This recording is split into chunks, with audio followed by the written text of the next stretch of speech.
Live.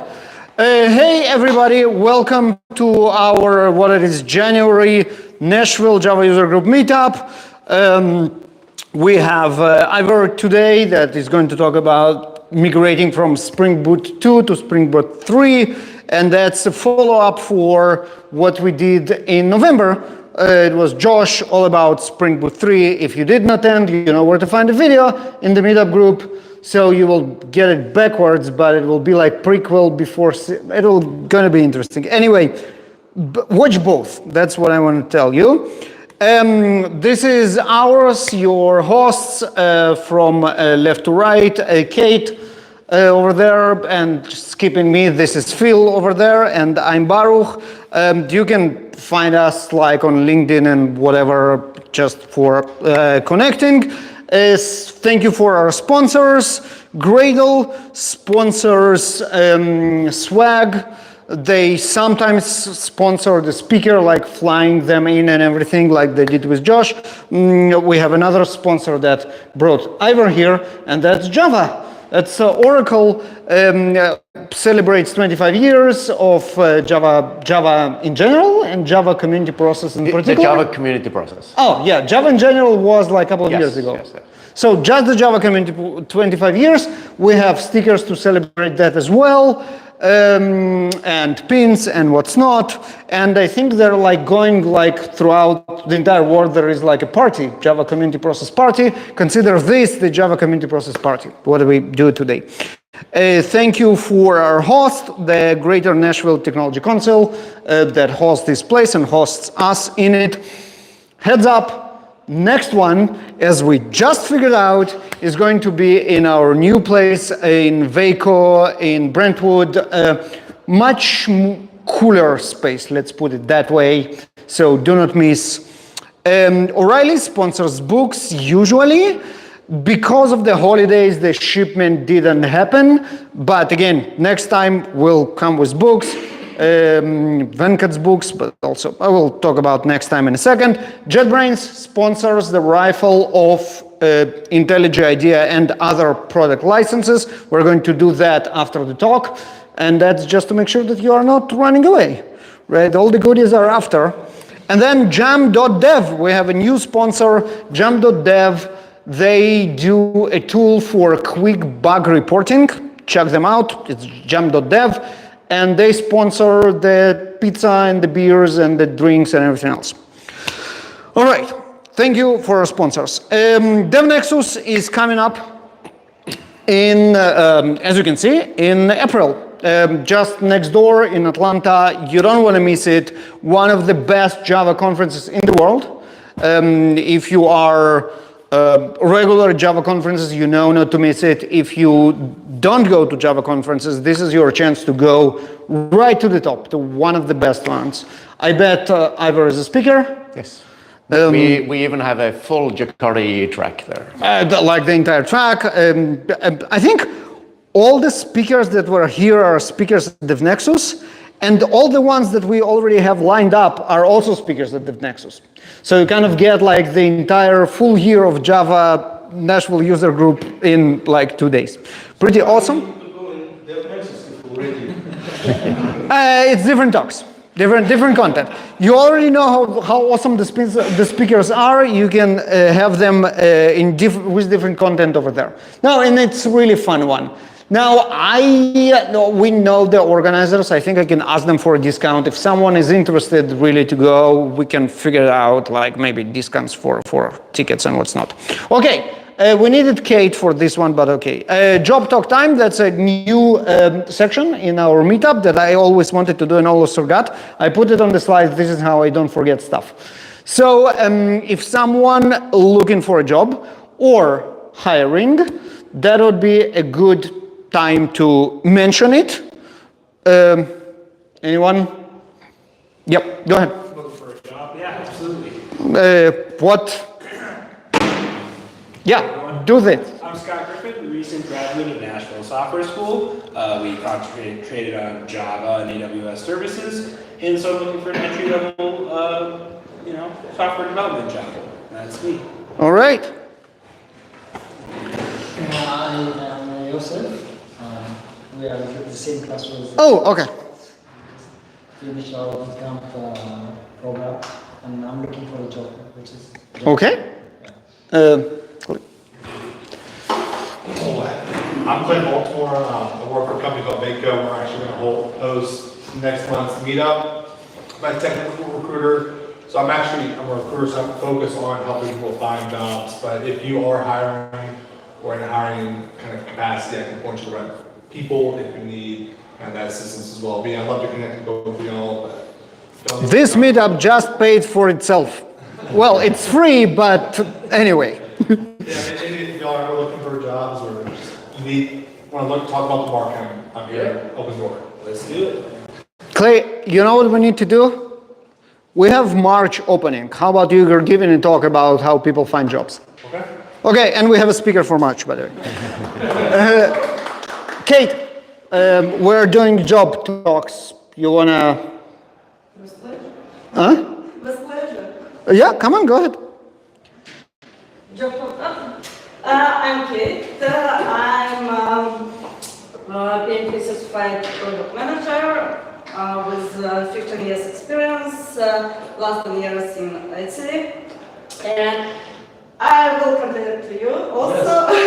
But also, if someone knows, like, if you hear someone needs Yeah. developers, project manager, yeah, we have them all. All right, we already announced the March meetup. Going back, we have an amazing announcement in February as well. February 27th, which is not our usual slot of last Thursday, but just because the gentleman is very busy. We have Dr. Venkat himself. He's one of the biggest names in Java world in particular, and like delivering content in general and delivering content in particular. There is a conference called UberConf that happens in July in Denver, which we call VenkatConf, because Venkat it's a 3 days conference, and Venkat has every speaking slot in one of the tracks every day. Unbelievable. He's a machine. So yeah, don't miss, bring your friends, going to be awesome. That's all. And now, Ivar.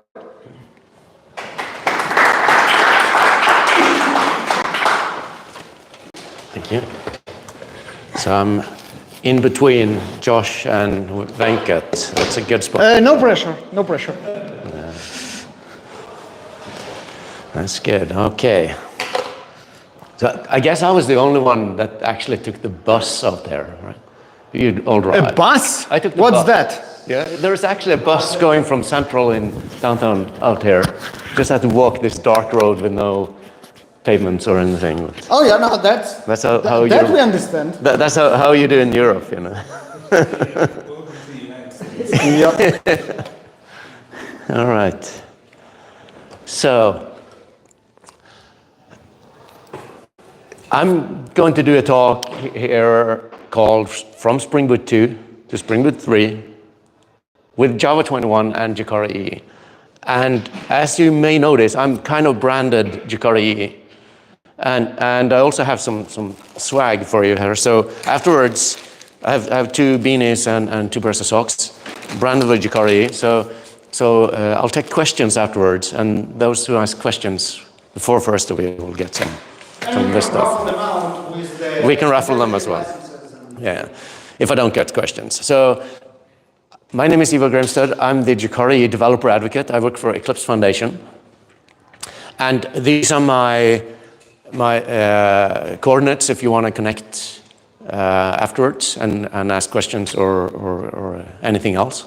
If you want to have me come and speak again, this is where you find me, somewhere here. I'm involved in a lot of open source besides the Eclipse Foundation, but the Eclipse Foundation is and JakartaEE is my main thing. So you may wonder, why am I here talking about Spring then? Shouldn't I be talking about JakartaEE?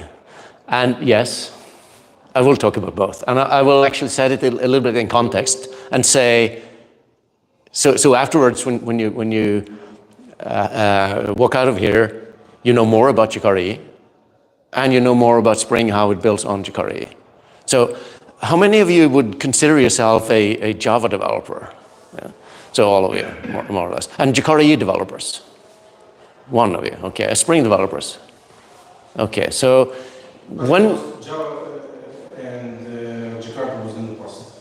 Yeah, so I'll, when you walk out of here, I want to have your Spring developers also raise your hand when you're Jakarta when I said Jakarta developers. And that's not because I'm going to convince you to move. It's just you're going to realize that you actually are. So JakartaEE 10 is the latest release out there. It was released in September, not last year, but the year before. So it's been out for more than a year. And we're working on the next version. Oh, I'll get back to that. But first, I'll just take a step back and talk, what is JakartaEE? So when you talk about Spring or that kind of stuff, it's considered a framework. But JakartaEE is about specifications and standards. And when we talk about specifications in JakartaEE, they are built up by a specification document which describes a piece of technology in a human-readable form. It's an API artifact that you as programmers are using. You get it from Maven Central when you code. And it's a test compatibility kit, or a TCK, which tests that an implementation implements a specification as specified and fulfills the requirements in the API. So when we have an implementation that passes the TCK, it's a set of tests, then it can call itself a compatible implementation. And we needed at least one compatible implementation that is open source in order to ratify the final specification. So that's how we kind of prove that it is implementable, that you can use it. We have an implementation and it has passed the test. From there on, any vendor can have a commercial or proprietary product implementing the specification, and it's for free. It's open source. And JakartaEE 10 or JakartaEE is a lot of specifications. So each one of these has a compatible implementation and a test compatibility kit, and yeah, potentially more compatible implementations. And the platform itself is also a specification. So we have a test kit for the platform that verifies that everything and all the glue between them is actually a product as well. And a subset of the platform that kind of peels away the more enterprisey of these specifications are the JakartaEE web profile. And the web profile is a little bit lighter. It's more targeting the traditional web applications. Like you have a web UI and you have some databases, you have some security and stuff. And so this is the JakartaEE 10 web profile. And in JakartaEE 10, we actually introduced something new as well, what we call the JakartaEE core profile, which is even smaller. And that is a profile that is targeting RESTful web services or microservices or headless services, whatever you call it. So it's just the kind of bare minimum you would need to create a simple microservice. And core profile was new in 10. And in 10, it was the first time we introduced a new profile. Previously, the web profile was introduced in Java EE 6, so that's a long time ago. And that was the first time a new profile was introduced. And now we did it again in 10. JakartaEE 10 is based on Java SE 11. So you would have to use Java 11 to use JakartaEE 10, but you can use higher. We have the TCK verified, and it verifies that it can work on 11 and 17. Most of the implementations work on higher Java versions as well, but we guarantee it on 17. So app developers, you can use Java 17 if you want, or higher if the implementer says that it can, but we guarantee 17 at least. And that's because the TCK runs on this. So that was a lot of JakartaEE stuff, and that's not what you came here for. So how's this relevant to Spring? Well, in order to answer that, we have to back one release back to Jakarta EE 9. And in Jakarta EE 9, we did this namespace change in all our specifications, where we changed the namespace of the Java packages from javax to Jakarta. The reason for this is that javax is trademarked by Oracle. And in order to evolve the APIs, we had to change the namespace. So it wasn't something we did just for fun. But when we've done it, we've kind of moved on. So all those discussions are behind us. And I'm actually kind of glad we did, because we differentiate now the Java platform from Jakarta. And this is kind of the reason for this talk.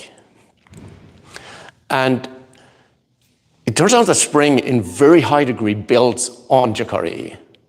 So you probably noticed in your application, if you look at the imports, you see a lot of, if you're on Spring Boot 2, javax imports. And if you're on Spring Boot 3, a lot of Jakarta imports. So that's all the stuff that you get from these specifications that Spring builds on. And yeah, it's all about the namespace in this talk.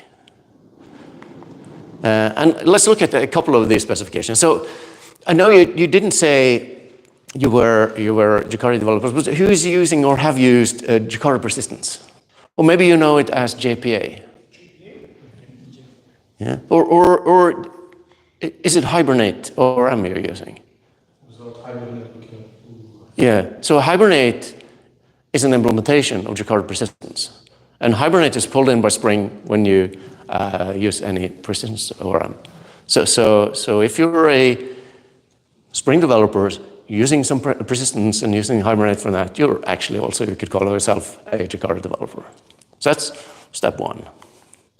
And in Jakarta EE 10, we did introduce UIDs as basic Java types. So now in Hibernate or in Jakarta persistence, you can now use UIDs directly without doing any mapping in the code yourself. And that is Jakarta persistence 3.1. So that kind of automatically drops down to Spring because it uses Hibernate. Another one, bean validation. Who's using bean validation? Well, in Spring, it's actually a lot of Hibernate validator. If you're using @valid in your annotations, or @notnull, or @min, or @max, to kind of have constraints in your data objects. That's Hibernate validator, and that's an implementation of Jakarta validation. It's called Jakarta bean validation in Jakarta EE 10. In 11, we're removing the bean name part from it, so we're calling it just Jakarta validation. So what about servlets then? Anybody using servlets? Yeah? You're kind of getting the picture now. So if you've ever started up Spring Boot, and you probably see here, it starts up servlet engine, Apache Tomcat. So Spring is all about serverless. It's the mechanism that everything is running on underneath. So you get Tomcat default if you just go on start Spring.io and create a project, but you can change it to Jetty, you can change it to Undertow, you can change it to something else, any servlet container. And that's an implementation of Jakarta servlet. So if you're using Spring, if you're using some database access, you're definitely using probably Tomcat and Hibernate for your database and validation. So that's just 3 of the specifications. You see how it all builds up. So that was kind of the 3 most obvious ones. There are more, but you have to dig through the specifications a little bit to find it. But as you see, Spring is very much building on the technologies that are specified by the open standards in Jakarta EE. So let's look at some code. At first, I'll just do some slides here. So if you're creating a new Spring app, go to start Spring.io and create a new app. And you're kind of doing it the old school. So in your data center, you're creating it as a web application. You can do a Spring Boot application as a WAR, not a jar. So you're doing it as the old way, as a WAR. You have an old Tomcat running in the basement. and that's a Tomcat 9, and you drop your new Spring Boot 3 war into that Tomcat. Will that work? So yes, it will actually work. It will start up, there will be no errors, no nothing. It just won't do what you think it would do. Because the servlet won't be discovered, because Tomcat 9 looks for a javax servlet. Whereas in Spring Boot 3, it's a Jakarta servlet. So the namespace, it won't discover it. So what you need to do is to install at least a Tomcat 10. Then you can run a Spring Boot 3 application. Otherwise, you have to stick on Spring Boot 2. So let's rather look at some code. And this is kind of the main topic of this talk. We're upgrading a Spring application, and we're upgrading it from Spring Boot 2 to Spring Boot 3. So let's look at this Spring Boot 2 application first, since we just are familiar with the code.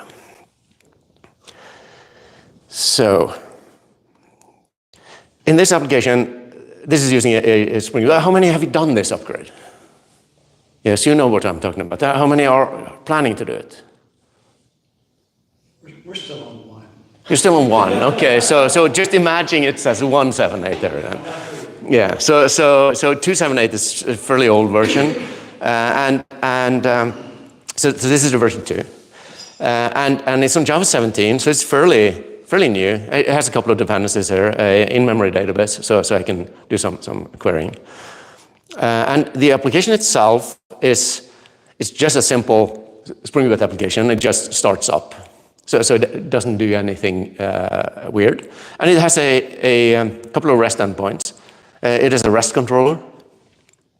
And it takes in a user to a post, creates an account based on this user, and stores it in the database. And just logs a couple of statements. And it also has a query where I can list all the users. So it just queries the account repository, find all, and list them out. So it's a very dumb, simple application. But let's just also run it so we know that it actually works. So I'm going to take this up a little. So I'll just going to compile it first, clean package, so we know that it works. So it starts up, and then I'm going to run it, java-jar, the Duke boot jar. So it starts up fairly okay. And let's do some querying. So first I'll just do the, let's see, HTTP get users. So it's an empty list because I haven't gotten anything in the database yet. So let's put something in the database. Post we say post to the users a address with duke@dukes.com. So it says users value. So I'm a front-end developer, so red is good, right? I'm not a front-end developer, I'm back-end. So yeah, so red is good because it's visible. You can see it says user is valid, but the important thing is HTTP 200. So yeah, so it's there. So you can see it stores in the database. Fine. Let's put in an email here that is not valid, that doesn't have a valid email address. This was actually valid, so let's take just Duke. So it says bad request.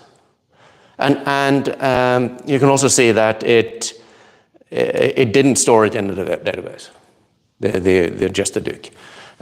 So that's the logic of this one. If it's a correct email, it creates an account and stores it, otherwise it doesn't. And it sends an error message. So what I'm going to do is to take this one from 2 to 3. And there are several ways I can do this. And the main part is about the namespace. So let's just provoke this. So what I'm going to do is to take this here, and 278, what's the latest version now? Is it 3.2.2 or something? Or I'm not sure. Let's try this. Okay, so I don't have internet. Let's see if I have an older version. Yeah, this is in my local device. So let's use 3.2.0. So I have this. I've done this just up the version, and let's look at things there. It all, yeah, okay. Here we have a compilation error. So here you can see the javax thing isn't working. So there's obviously something about the namespace, and I can do this in several ways. There are IDE supports for this. So I can use the IDE to just do the magic for me. If I'm using IntelliJ, you have this JavaEE to JakartaEE thing that fixes the namespace. We can do that in all the source spaces with one click. I can also use Open Rewrite, which will take all my source space and just change it for me. And there are templates there, or recipes for Jakarta. There are recipes for Spring. You can create your own recipes if you have some weird stuff in your company that you want to do. So Open Rewrite is a very good tool for this. You can also do it manually. So in this case, it was one import, so it's faster to do it manually than doing all this other stuff. So what I've done is to update the Spring version in the POM, and I didn't have any Jakarta version, so I haven't done that, and I fixed the imports. So let's do that manually here. So the only thing I have to do here is actually to do Jakarta, right? So when we did Jakarta 9, we were careful to not make any changes other than the namespace, just for this reason. So you only have to fix the imports. So just namespace? Just namespace. We didn't add any functionality in 9 from 8. It was just the namespace, and that was because we wanted to ease the migration. In 10, we've made changes. So if you go directly from JakartaEE 8 to 10, then you may have to do some changes in the method signatures may have changed or something. But for this one, it's just the namespace. So that was easy. Let's run this one. So I don't know what the fuss is all about because, it's so hard to migrate. Well, you see, it's just... So let's compile this one. No, I'll have to go here. Stop it and compile it. And let's see what happens. Oh, crap. It failed. So there is some stuff going on here while it's loading its context. And I mean, who writes tests?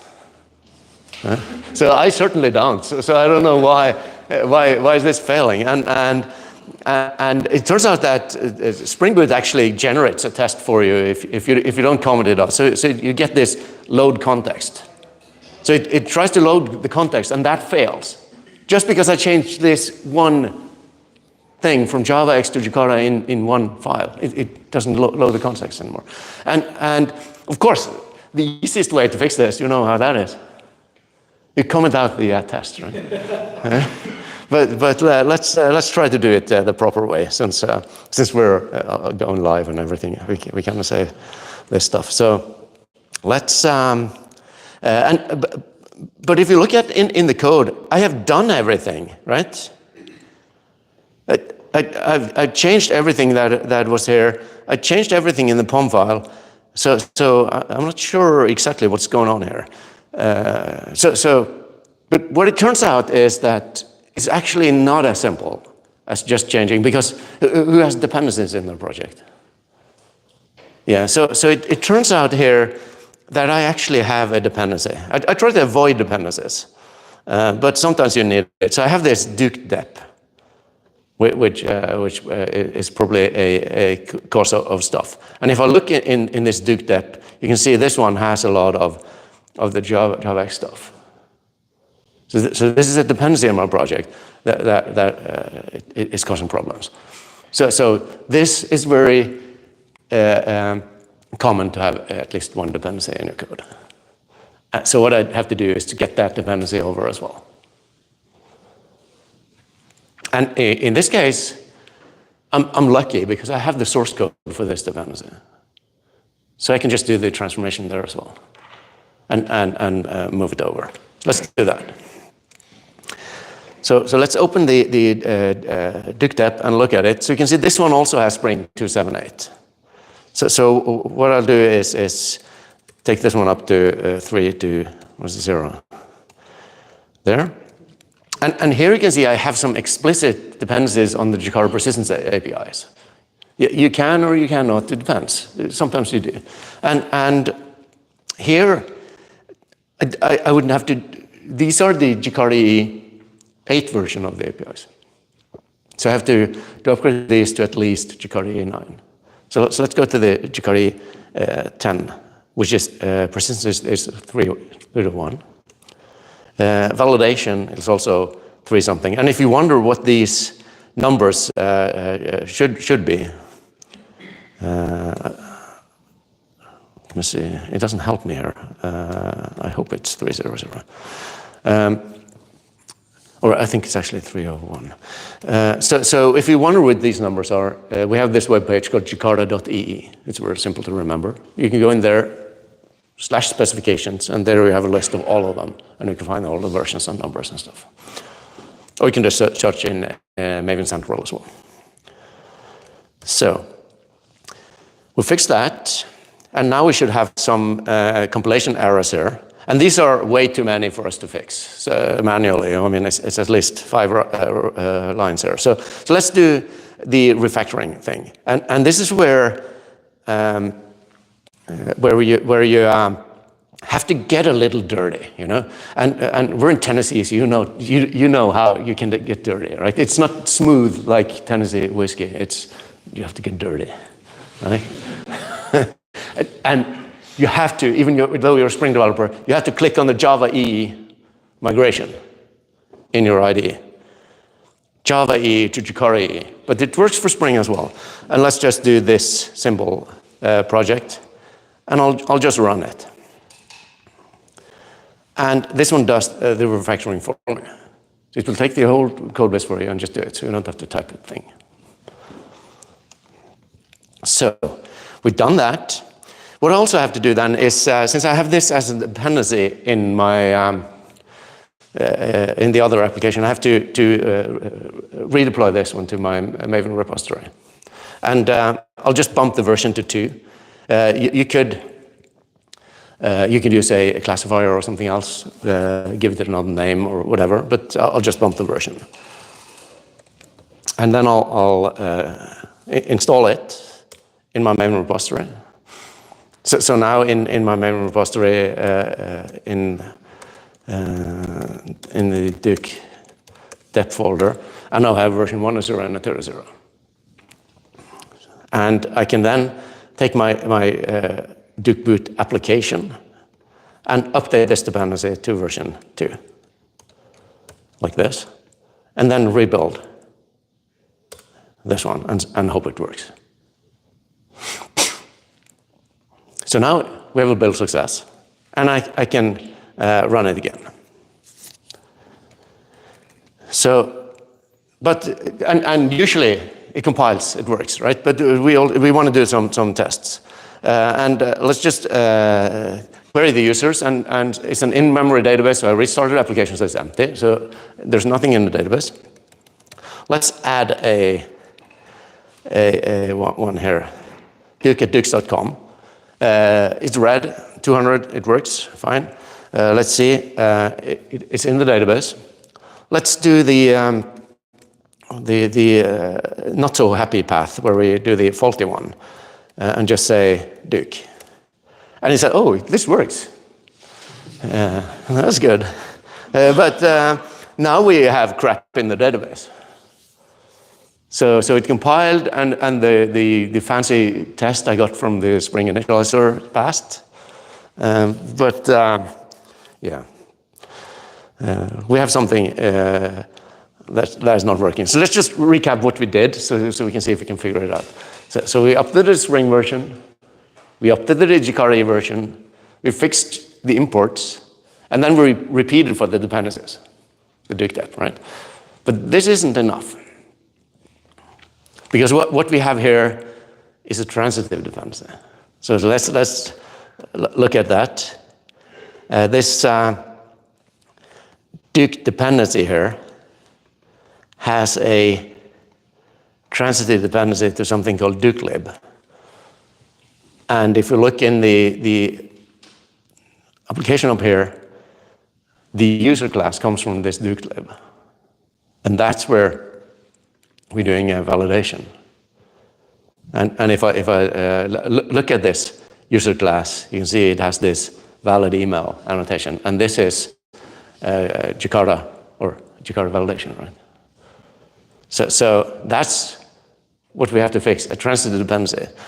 The problem here is that in this case, when we have this Duke dep that has a transitive dependency on dukelib, when we move that over to the Spring Boot 3 application, how are we going to do that if we don't have the source code for this Duke lib? So for Duke dep, we have the source. For Duke lib, we don't. And there can be many reasons why we don't have the source, right? It can be that it's something we made a long time ago.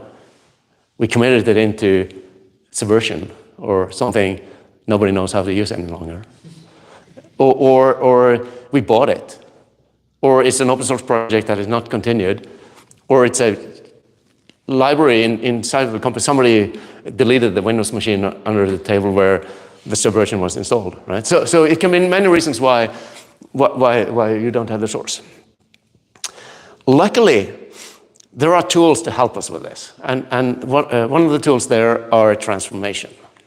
And we have two tools available that I like to use. We have the Eclipse Transformer, and we have the Apache Tomcat migration tool. Both these are equally good. You can choose whatever you want. They have the command line interface or Maven plugins, or they're very similar. It's just they're in two different open source organizations. There are also, I guess, commercial projects out there and other things. Maybe Open Rewrite can do this stuff as well. But what these tools do is to take the bytecode and transform it for you, so you don't need the source. You can do it on bytecode level, so you just give them a jar file and it will transform it to a new namespace for you. And the tool I'm going to use is the Eclipse Transformer. So let's go and do that. So I have I've downloaded this tool to my local let me see, I have it under development tools. So I have this here, the Org Eclipse Transformer CLI 050 jar.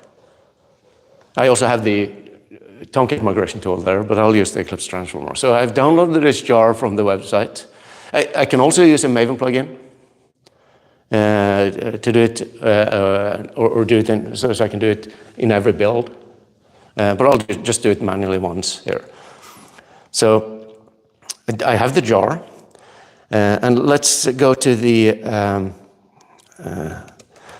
temp folder here. Nothing in it.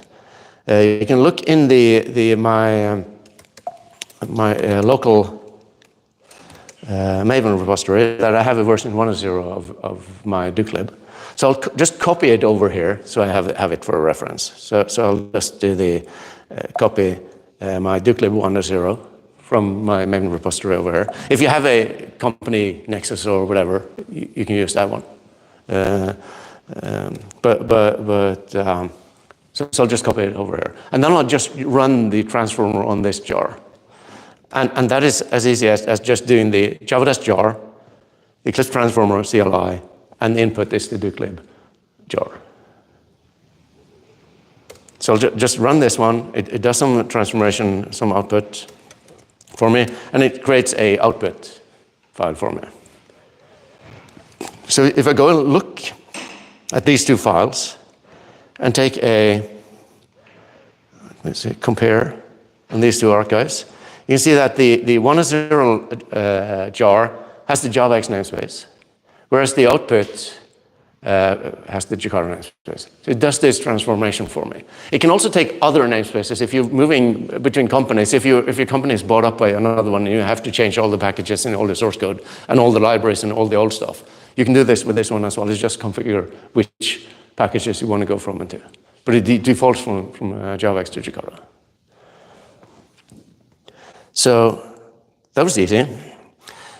The next thing I have to do is to take this and just install it in my local Nexus. I could install it to my companies. I wouldn't necessarily or just go ahead and publish it to Maven Central, because who knows what license it is in this file, or can I do it? So I would be careful by doing that, you know. But internally in a company, you can do whatever you want. So I'll just do the Maven install file, and I'm doing using the same group ID, artifact ID, just bumping the version to version 2.0. And yeah, you can use a classifier here as well if you want. And I'm taking the output file and bumping it in there. So if I now look in my Duclib folder, I now have a version 2.0 I can use. So let's go to the Duc dependency jar where I'm using this Duclib and bump it up to version 2.0.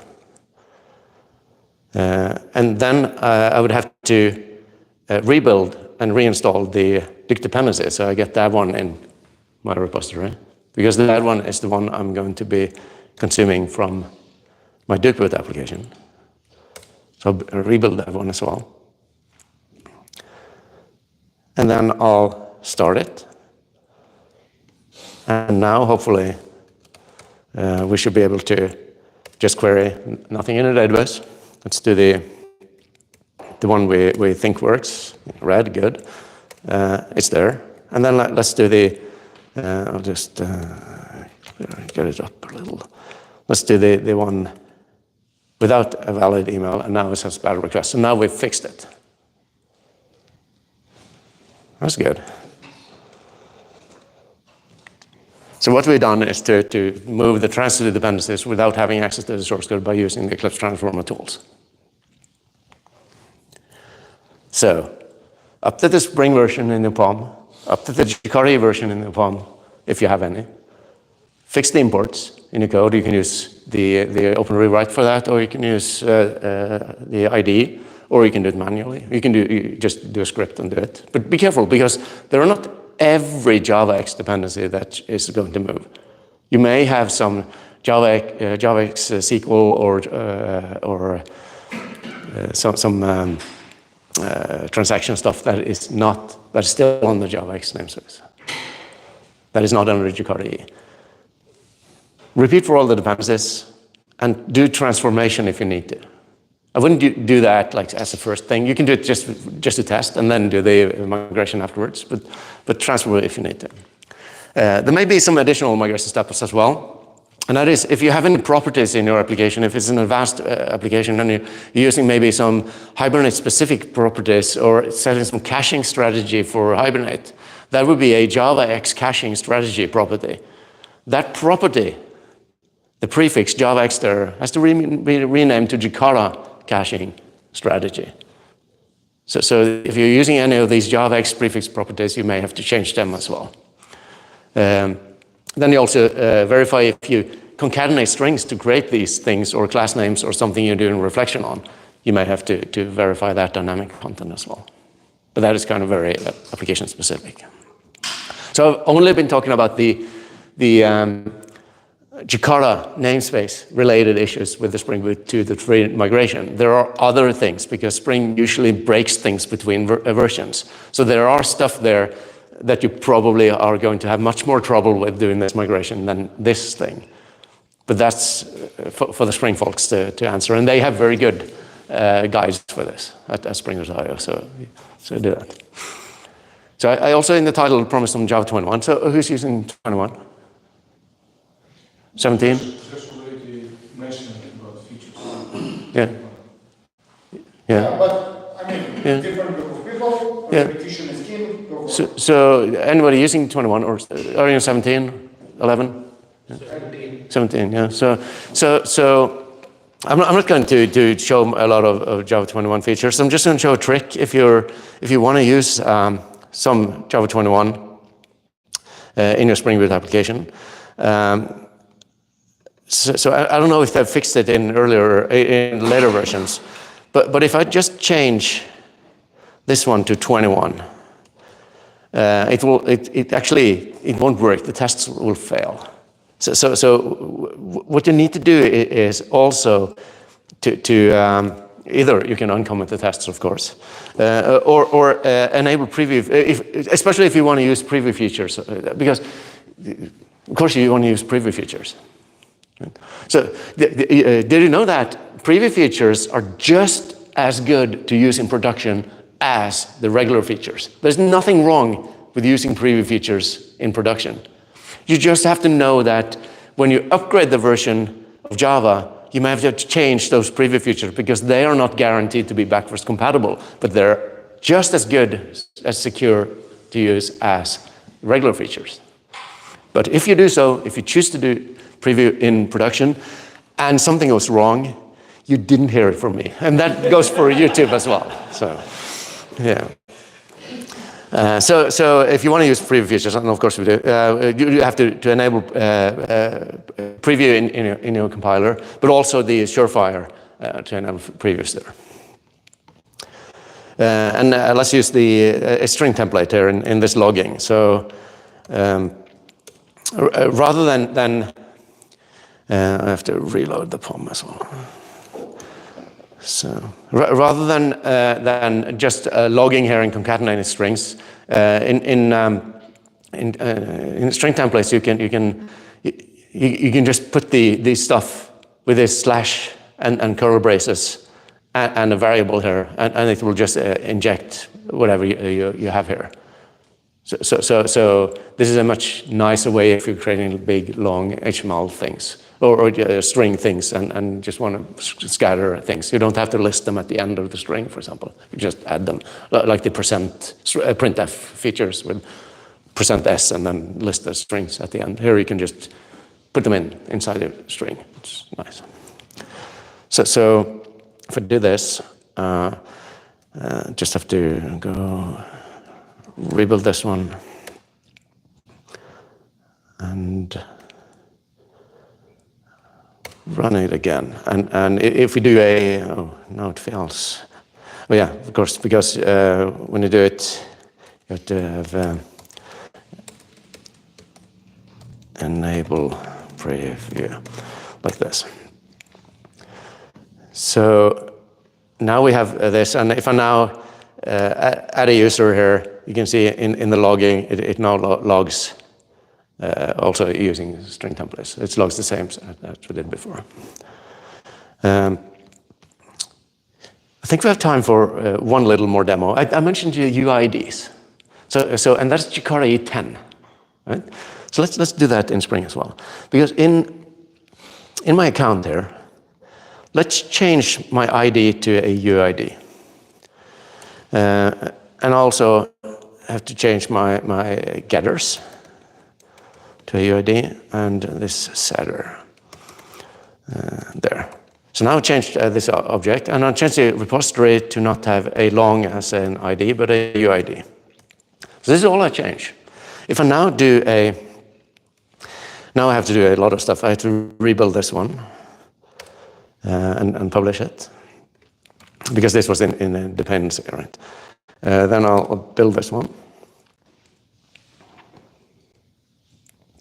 And I'll run it. And we'll do the post here. And now we can see you're using UIDs as the primary key in the database. So that's how easy it is to use JakartaEE 10 features in Spring as well.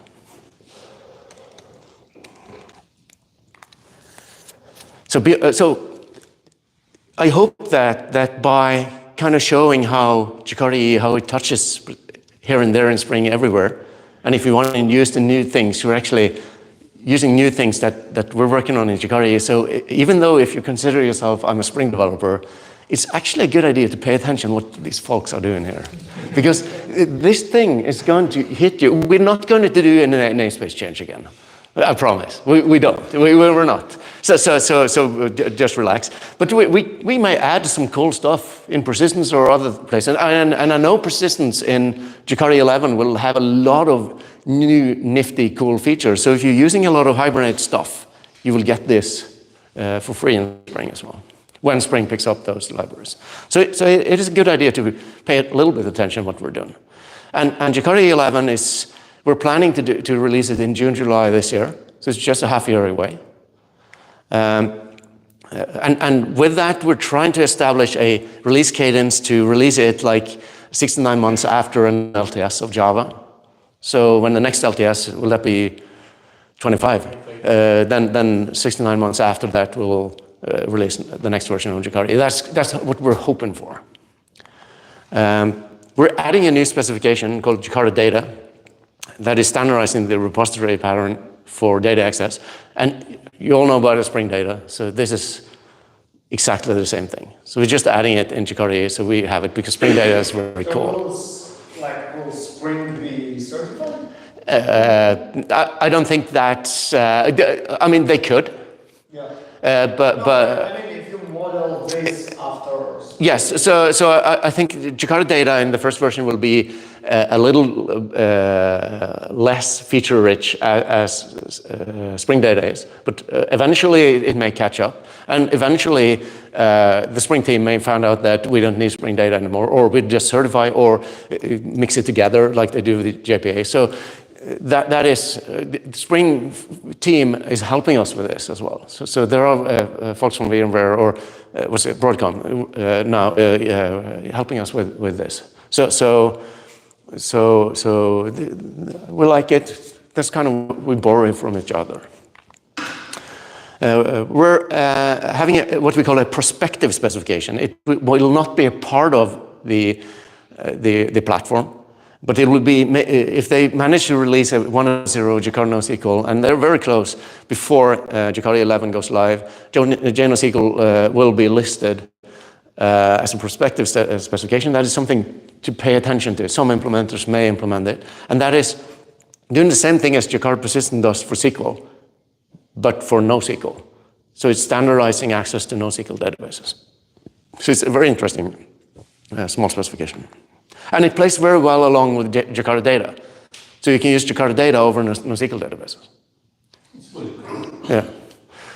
Yeah.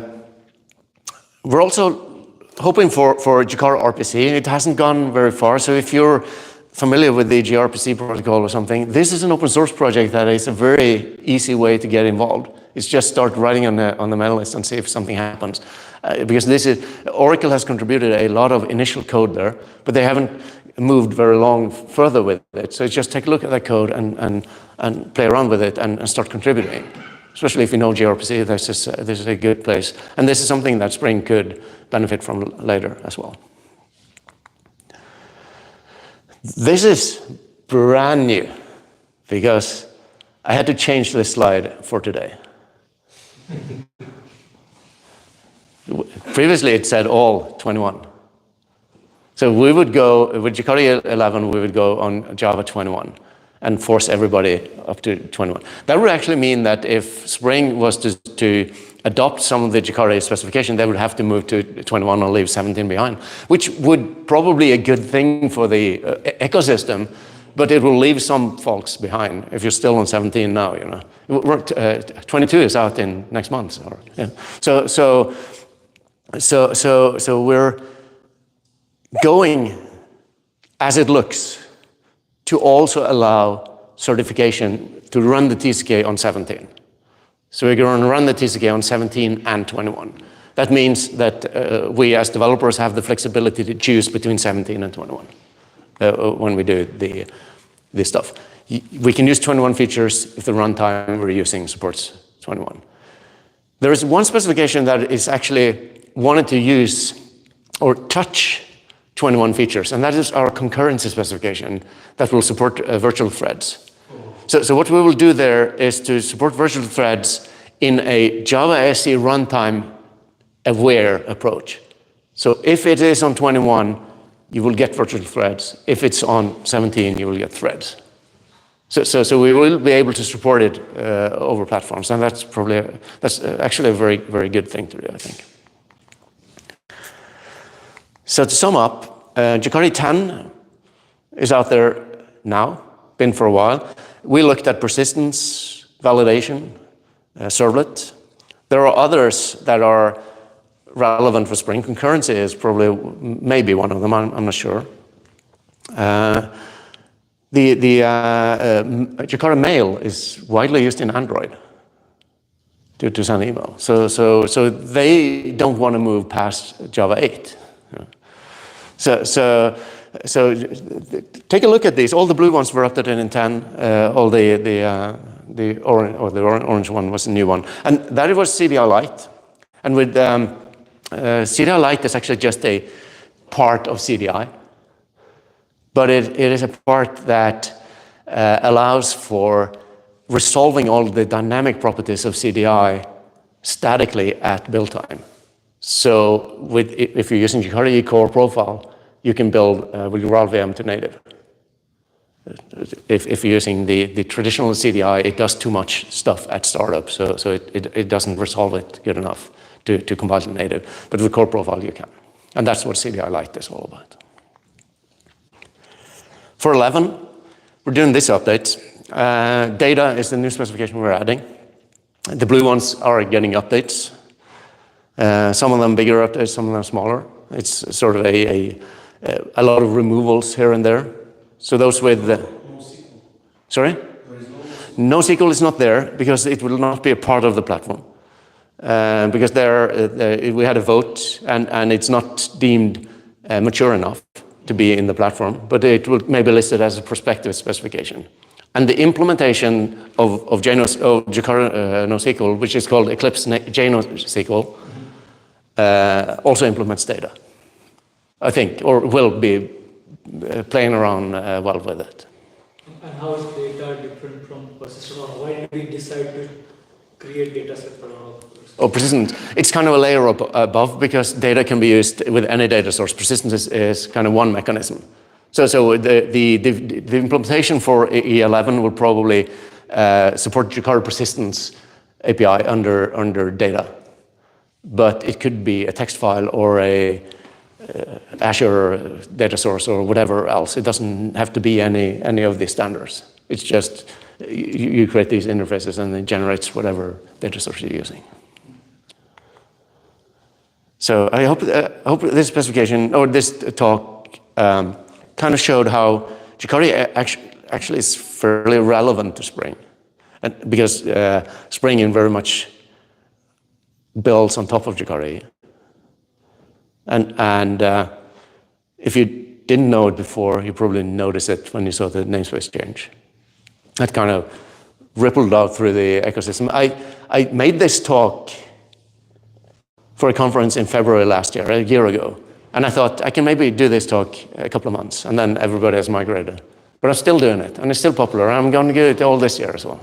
I wonder how much money, like industry-wise, was like wasted on this. Like builds that broke and people didn't know why, deferred migrations to better versions just to avoid it, you flying around the world speaking about that. It's massive, the expense on this stupid, like, one string change. Yeah, it is. But you can also say it was a very good opportunity for us to clean up a little. So all those dead dependencies that we're not using anymore, if they're not updated, you'll probably replace them with something else newer that is being maintained. So we did a good cleanup job there. So if you want to do this manual steps, if you want to try out this, you can go to my GitHub and have the sample code there and do this exercise if you want, and just follow the steps up to the Spring version, the JakartaEE version, fix the imports, repeat for dependencies, transform if necessary, rename properties, and if you have any dynamic stuff that needs to be updated. Quick question. Yes? Can you move back to this previous one? Yes. So this is common system recommendations, let's say, but based on your experience working with developers, what's the most common challenges developers face when they try to migrate between Springs 2 to 3, especially considering this space. Yeah, so with the... Especially with excluding rewrite service, so they do blending. Yeah, so the most common thing that is struggling, and I probably think you agree, is all the dependencies and the transitive dependencies, whether you have the source code or not. But it's kind of nesting all the way down to the bottom, and then you can build it all back up. I think that's where the issue is. Fixing your code base, which you have in your IDE, it's simple. But it's all these dependencies. And that's just about the Jakarta thing. If you add all the Spring stuff, it's more. And Spring security was another one which is very challenging. Yes. Yeah. Spring security and Spring Webflux. That I would say that is more problematic because, as you said, right, it will compile, but you will only discover problems when you're actually trying to either run the tests, if you have good tests, or if you are running the application. And that was, I would say, was the most painful process for us to discover things as we go along. And especially Spring Webflux was a nightmare because the application was working fine, and until you encounter a situation. And that's usually on Friday night. So this talk felt like a deja vu for me because I kind of went through various steps when we were migrating from 2 to 3. Even the library, right? So, for example, we were using this Dropbox Time API library, which doesn't have the Jakarta compatible interfaces. And then we had to use the Eclipse transformer to migrate that particular library. That's good. Yeah. So, seems like we went through all the went all through it, yeah. So you could do this talk next time. So if you want to know more about JakartaEE, Jakarta.ee is the website. That's where you kind of go out to find all the stuff. You can also go directly on Jakarta blogs. If you write about code, about Java, it doesn't have to be Jakarta. You can get listed on Jakarta blogs as an aggregator. And it has a get listed button there, so it's a good place to get if you're searching for jobs and get known, write blogs about it. You can get aggregated there and amplified if the social media team finds them. I write blogs there. I have my blog says on Jakarta blogs, but also on my own domain. I have this hashtag JakartaEE every week, where I write about the updates from JakartaEE. I also write from every talk I do at this user group. So just look out for the Nashville JUG blog. And the demo code is on my GitHub.